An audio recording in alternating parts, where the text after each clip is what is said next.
Nandu's world EK visa scam controversy. ఏదైనా ఎక్స్క్లూజివ్గా ఏమైనా అప్డేట్స్ ఉన్నా, లేదంటే కేసులో ఏదైనా ప్రోగ్రెస్ ఉన్నా నేను మీకు కనిపిస్తాను, దాని మీద వీడియో చేసి చెప్తానని చెప్పాను. So time for some exclusive updates. ఇక్కడ విజయవాడ పోలీస్ స్టేషన్లో కేసుకు సంబంధించి కొద్దిగా ప్రోగ్రెస్ జరిగింది. దానికి రిలేటెడ్గా నేను కొద్దిమందితో మాట్లాడాను. సో ఏం జరిగింది ఏంటి అని చెప్పి మీకు అప్డేట్ చేస్తాను ఈ వీడియోలో. Let start. హాయ్ ఫ్రెండ్స్, నా పేరు Anand, welcome to Anand news. ఇప్పటికీ నాకు కొన్ని డిఎమ్స్ వస్తూ ఉంటాయి, కొన్ని ఎక్కిరింతలు, కొన్ని కన్సర్న్స్.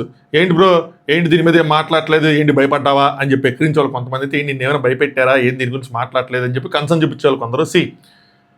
రోజు నేను దీని గురించి మాట్లాడాను అనుకోండి, ఏమన్నా లేకపోయినా రోజు ఇది ఒక వీడియోలో మాట్లాడాను అనుకోండి, విరక్తి వస్తుంది నా మీద, నా ఛానల్ మీద విరక్తి వస్తుంది. ఏదో వ్యూస్ కోసం చేస్తున్నట్టు అనిపిస్తుంది. అది కరెక్ట్ పద్ధతి కాదు. అది అలా అని చెప్పి ఏదైనా ఎక్స్క్లూజివ్గా ఏదైనా అప్డేట్ ఉండి కూడా మనం మాట్లాడకుండా ఉన్నాం అనుకోండి, మనం భయపడినట్టు. నేను భయపడలేదు, నన్నెవరు ఎంత మట్టుకు భయపడలేదు.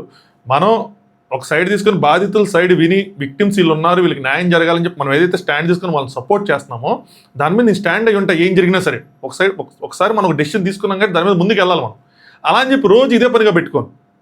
వాళ్ళ సైడ్ వాళ్ళకి నా సపోర్ట్ ఉంటుంది, వాళ్ళ మీద స్టాండ్ ఉంది, ఆ స్టాండ్ ఉంది, దాని గురించి ఏదైనా జరిగితే ఖచ్చితంగా మాట్లాడతాను. సరేనా? సో మీరు కూడా కొద్దిగా సపోర్ట్ చేయండి, వీడియో లైక్ చేయండి, కొత్తగా చూసే వాళ్ళు ఛానల్ సబ్స్క్రైబ్ చేసుకోండి. ఏం జరిగింది ఏంటని మీకు చెప్తా. సో ఏంటి అంటే, ఇక్కడ శివగారని ఎవరైతే ఉన్నారో ఫస్ట్ ఆయన ఇక్కడ కేసు పెట్టింది విజయవాడ ఇబ్రహీంపట్నం పోలీస్ స్టేషన్లో. కేసు పెడతా అందులో 3 పేర్లు మెన్షన్ చేశారు. ఒకటి మధుకర్ గారు, 2 నందన గారు, 3 మోహన్ రావు గారు. ఎందుకంటే వీళ్ళ ముగ్గురుతో ఆయన ట్రాన్సాక్షన్స్ కానీ ఏదైనా జరగటం, మధుకర్ గారితో మాట్లాడారు, మోహన్ రావు గారితో మాట్లాడారు, నందన గారితో మాట్లాడకపోయినా వాళ్ళ ముగ్గురికి ఆయన ట్రాన్సాక్షన్స్ చేశారు కాబట్టి సో వాళ్ళ 3 పేర్లు అందులో మెన్షన్ చేశారు. వాళ్ళిద్దరు యూకేలో ఉన్నారు, మధుకర్ గారు నందన గారు. వేరాస్ మోహన్ రావు గారు ఇక్కడే ఉన్నారు. అయితే ఆయన్ని పోలీసులో ఫస్ట్ స్టార్టింగ్లో ఒకసారి పిలిచేదో మాట్లాడారు. దాని తర్వాత నుంచి ఆయనకి పిలిచి ఆయన నోటీసులు ఇచ్చారు. సో విచారణకు హాజరవ్వాలని చెప్పి ఎప్పుడు పిలిచినా ఆయన రావట్లా, ఎన్నిసార్లు పిలిచినా ఆయన రాలా. సో సమ్ హెల్త్ ఇష్యూస్ కూడా ఆయన కోట్ చేశారు, మోషన్స్ అని అయ్యని. సో మొన్న ఫ్రైడే ఏం జరిగిందిరా అంటే 2 పరిణామాలు చోటు చేసుకున్నాయి. ఒకటి ఏంట్రా అంటే, మోహన్ రావు గారిని పోలీసులు అప్రోచ్ అయ్యి ఎస్ఐ గారు డైరెక్ట్గా వాళ్ళ ఇంటికి వెళ్ళి ఆయనకి నోటీసులు ఇచ్చారంట. మీరు ఎందుకు రావట్లేదు, ఎన్నిసార్లు పిలిచినా, మీరు విచారణకి ఇలా సహకరించకపోతే ఇది కరెక్ట్ కాదు, సో మీరు ఖచ్చితంగా హాజరవ్వాల్సిందే, అది ఇదని చెప్పి వాళ్ళ స్టైల్లో కొంచెం చెప్తే నేను ఈ మండే వస్తానండి అని చెప్పారంట. ఇది ఒకటి. రెండో పరిణామం ఏంట్రా అంటే, మీకు బాగా గుర్తుంటే 2-3 వీడియోస్ కింద మనం వీడియో చేసాం. డెస్టినీ కన్సల్టెన్సీ అని ఏదైతే ఇక్కడ విజయవాడ, గుంటూరు ఈ ఏరియాల్లో ఉందో దాని డైరెక్టర్స్ ఎవరు, అది ఎవరి పేరు మీద రిజిస్టర్ అయ్యి ఉంది, నందనగర్ ప్రస్తుతం మా పేరు మీద కంపెనీలే లేవన్నారు.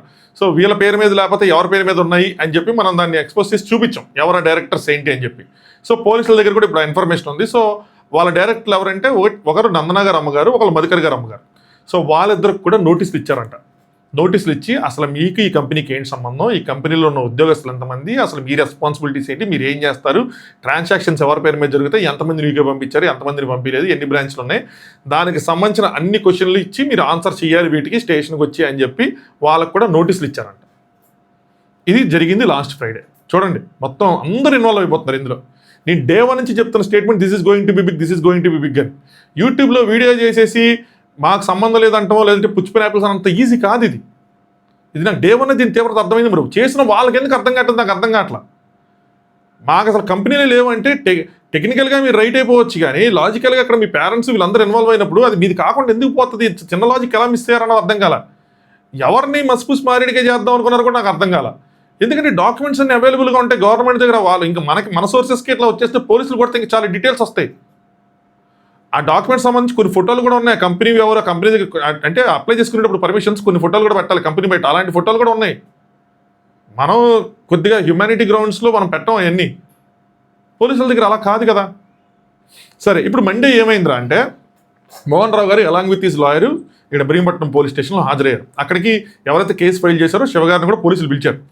అయితే ఒక 3-4 గంటలు ఆయన్ని కొంచెం విచారించారంట. ఏం జరిగింది ఏంటి, అసలు ఏం ట్రాన్సాక్షన్స్ ఏంటంటే, ఆయన మెజారిటీ వాటికి నాకు అంతగా వీటి మీద ఐడియా లేదు అన్నట్టే చెప్పారంట.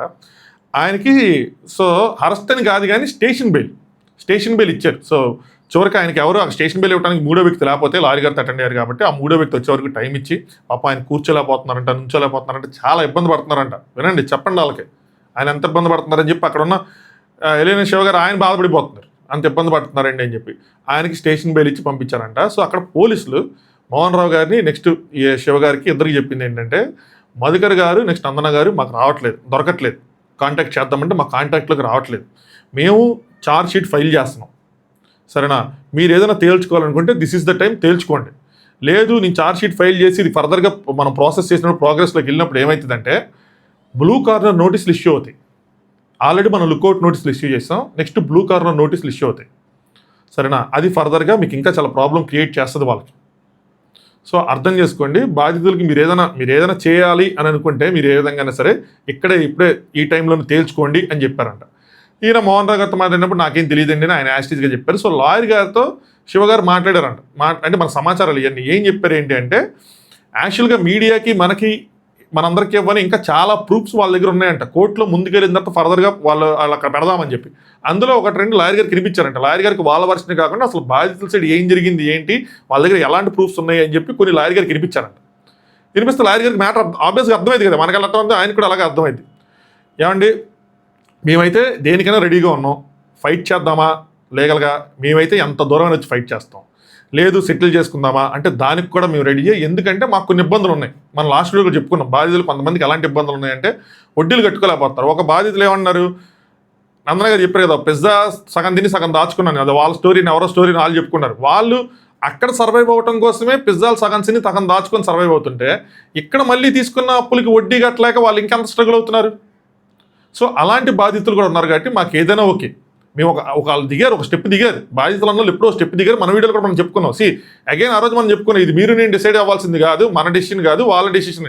ఆయన చెప్తా ఆయన ఇప్పుడు కూడా లాయర్ గారికి మాకు వాళ్ళ మీద కోపము కక్ష అవన్నీ లేవండి, మాకు మా ఇష్యూ సాల్వ్ అవ్వాలి. సో మీరు సాల్వ్ చేయగలిగితే సాల్వ్ చేయండి, లేదు మనం లీగల్గానే తెలుసుకుందాం అంటే లీగల్గానే తెలుసుకుందాం, దేనికైనా రెడీ అన్నట్టు చెప్పారంటే లాయర్ గారు ఏమో అమ్మ డెసిషన్ నా చేతిలో ఉండదు కదమ్మా, నేను మీ వాయిస్ వినిపిస్తాను, నాకు మ్యాటర్ అర్థమైంది, అసలు ఇది ఇంత దూరం కూడా రాకూడదు కానీ నాకు అర్థమైంది, నేను మీ వాయిస్ వినిపిస్తా, లెట్స్ సీ ఏం జరిగిద్దో ఏంటో అని చెప్పి తీసుకున్నారు. ఇది ఒక 4-5 గంటలు అక్కడ జరిగిన విషయం. సరేనా? ఇక్కడ నేను కొన్ని విషయాలు చెప్తా. ఇప్పుడు ఒకటి, ఇక్కడ ఛార్జ్ షీట్ ఫైల్ అవుతుంది, లీగల్గా ప్రొసీడింగ్ స్టార్ట్ అవుతాయి. అక్కడ యూకేలో కూడా ఆల్రెడీ లాయర్ గారితో మాట్లాడుతున్నారు, వాళ్ళు లీగల్గా ప్రొసీడ్ అవుతున్నారు. దీన్ని చిన్నగా తీసుకునే సమస్య లేదు. నేను డే 1 నుంచి చెప్తున్నా ఒక స్టేట్మెంట్ రిపీటేటివ్గా చెప్తుంది ఏంటంటే, this is going to be big అని. ఇప్పుడు ఇక్కడ విషయాలు మాట్లాడుకుంటే ఇది ముందుకెళ్తున్న కొద్ది ఇక్కడ ఉన్న ఫ్యామిలీ మెంబర్స్ ఎవరైతే ఉన్నారో అందరూ సఫర్ అవుతారు. వాళ్ళకి ఇష్టమా, మీకు ఇష్టమా నాకు అర్థం కాలేదు. ఎవరైనా నందనగరాలు చూస్తే వాళ్ళకి పంపించండి, ఇది ఇష్టమా, వాళ్ళ పేరెంట్స్ని అంతా తీసుకొచ్చి మాకు చెప్పడానికే బాధగా ఉంది. నాకు నిజంగా వాళ్ళ గురించి చెప్పడానికే బాధగా ఉంది. అవసరమా వాళ్ళు ఇంత ఏజ్లో ఇది చూడాలా, ఇది చేయాలా, మాలాంటి వాళ్ళ చేత ఇలాంటి చెప్పించుకోవాలని నాకు అర్థం కాలేదు. ఇది మీకు ఎలా మిమ్మల్ని మనశ్శాంతి వచ్చింది నాకు అర్థం కావట్లా. ఇక్కడ వీళ్ళు సఫర్ అవుతారు. అక్కడ యూకేలో ఏదైనా జరిగితే అది జరిగినంత కాలం మీరు న్యూస్లోనే ఉంటారు, అక్కడ మీరు సఫర్ అవుతారు ఏదో విధంగా. మీరు కాకపోతే మీ నెక్స్ట్ ఉన్న పిల్లలు నాకు ఇలాంటి చెప్పడానికి కూడా ఇబ్బందిగా ఉంది, ఎవరో ఒకరు సఫర్ అవుతారు. ఎందుకు బాధితులు లేదు మీకు శిక్ష పడాలి అని కూర్చుంటే దాని తర్వాత ఇట్లాంటి ఫైట్ జరిగినా పోనీ అనుకోవచ్చు, కానీ వాళ్ళు ఒక స్టెప్ దిగినప్పుడు మీరు ఒక స్టెప్ దిగి దాన్ని సాల్వ్ చేసుకోకుండా ఎందుకు ఇట్లా సాగదీస్తున్నారో నాకు అర్థం కావట్లా. వీళ్ళు ఏదో వాగుతున్నారులే, వాగి వాళ్ళే అలిసిపోతారంటే అవ్వదలాగా. మేబీ రోజు వాగపోవచ్చు, కానీ కోర్ట్స్లో ఈ కేసులు ఉన్నప్పుడు బాధితులు అక్కడ బాధపడుతున్నప్పుడు వాళ్ళు అక్కడ పెయిన్ అనుభవిస్తున్నప్పుడు దీని గురించి చర్చ అనేది జరుగుతూనే ఉంటుంది నిరంతరంగా. ఇంటర్నెట్లో ఆ కేసు వచ్చిన ప్రతిసారి నందు చూడండి వస్తూనే ఉంటుంది, ఆగదు. ఇది సాల్వ్ అయ్యేదాకా ఆగదు, ఏం జరిగినా ఇది ఆగదు. అది ఆ చిన్న లాజిక్ ఎందుకు అర్థం కావట్లేదు అన్న విషయం నాకు అర్థం కావట్లేదు. ఎవరు వీళ్ళని రాంగ్గా గైడ్ చేస్తున్నారు ఏంటి అని చెప్పి. మా దగ్గర డబ్బులు ఉన్నాయి, మేము కోర్టుకి వెళ్ళి ఫైట్ చేస్తాం, వాళ్ళ దగ్గర డబ్బులు లేవు, వాళ్ళే ఫైట్ చేయడానికి ఆగిపోతారు అనుకుంటా అంటే తప్పు. వాళ్ళు ఎంత దూరం వెళ్ళడానికి సిద్ధంగా ఉన్నారు, ఇంత దూరం వచ్చిన తర్వాత వాళ్ళు తెగించడం సిద్ధంగా ఉన్నారు. అది ఎన్ని రోజులు కోర్టులో చేస్తే అన్ని రోజులు దీని గురించి డిస్కషన్లు జరుగుతూనే ఉంటాయి. దాని బదులు వాళ్ళు స్టెప్ దిగినప్పుడు మీరు కూడా ఒక స్టెప్ దిగి ఎస్ ఓకే సాల్వ్ చేసుకుందాం, రండి మాట్లాడదాం, ఏం జరిగింది ఏంటి, ఓకే సరే మా వల్ల అయిందో మిడిల్ మ్యాన్ వల్ల అయిందో ఎవరో ఒకళ్ళ వల్ల అయింది, సరే మీరు రెస్పాన్సిబిలిటీ తీసుకున్నాం అని చెప్తే వాళ్ళే మిమ్మల్ని తిట్టిన వాళ్ళే ఓకే వీళ్ళు మంచి వాళ్ళని చెప్పి వెళ్ళిపోతారు, మాలాంటి వాళ్ళు ఆగిపోతారు, అయిపోతుంది. ఇది ఒక వీడియోతో క్లోజ్ అయిపోతుంది సింపుల్గా, ఒక సిట్టింగ్తో, ఒక డిస్కషన్తో, ఒక మీడియా న్యూస్తో క్లోజ్ అయిపోతుంది. నాకే ఆయన చెప్తుంటే ఆయన పాప కూర్చోలేకపోతున్నారు నుంచి నాకే బాధగా ఉంది. మీకు ఎలా ఉంది వాళ్ళందరూ తీసుకొచ్చి ఇదంతా ఎందుకు? ఇంతగా కష్టపడకుండా ఎవరు అంత దూరం వెళ్ళరు, అంత కష్టపడ్డారు అన్ని చేసిన తర్వాత ఇదే. నాకేంటి అసలు పాప ఆలందీసి బాధ చూస్తే కోపం వస్తుంది, ఏంది ఇందుకు సాగ తీసుకుంటున్నారని చెప్పి. బ్లూ కార్నర్ నోటీసులు ఇష్యూ చేసి అంత దూరం తెచ్చుకొని రేపటి రోజు అదొక వార్త మళ్ళీ, అంతంత అవసరమా?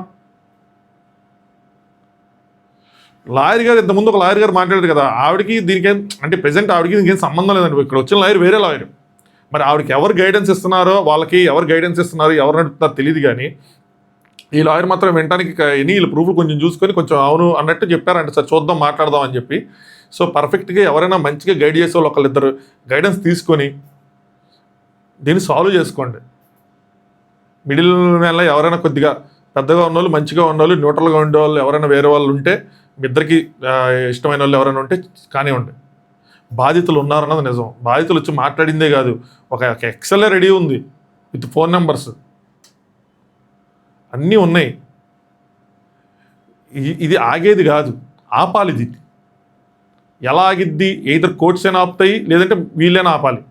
సో ఎలా ఆగాలి అన్నది వీళ్ళ చేతిలో ఉంది. కోర్ట్స్ ద్వారా దీన్ని తేల్చుకుంటారా, లేదంటే మీరు తేల్చుకుంటారా, ఏం చేస్తారన్నది. అప్పటి వరకు ఇది జరుగుతూనే ఉంటుంది. అది జరిగినంతకాలం మనం మాట్లాడుతూనే ఉంటాం. నా స్టాండ్ అయితే చాలా క్లియర్గా ఉంది. ఎవరో ఒకళ్ళిద్దరు నాకు మెసేజ్లు చేసి భయపడ్డావా, దీని గురించి మాట్లాడలేదంటే దానికి ట్రిగ్గర్ అయిపోయి పిచ్చి పిచ్చిగా చేసేవాడిని కాదు నేను. మనం ఒకరి సైడ్ నుంచున్నామంటే నుంచుంటాం. అది సో అది జరిగింది. ఇట్లాగే ఏదైనా ఎక్స్క్లూజివ్గా ఏదైనా అప్డేట్స్ ఉన్నా, కేసులో ప్రోగ్రెస్ ఉన్నా మళ్ళీ దీని గురించి నేను మాట్లాడతాను. అంతే తప్ప చెప్పిందే చెప్పుకుంటా ప్రతిరోజు దీని గురించి చేస్తే మాట్లాడను. అలా అని చెప్పి నేను భయపడ్డానని కూడా కాదు. అలా ఎవరైనా అనుకుంటే మాత్రం దాన్ని కరెక్ట్ చేసుకోండి, సరేనా?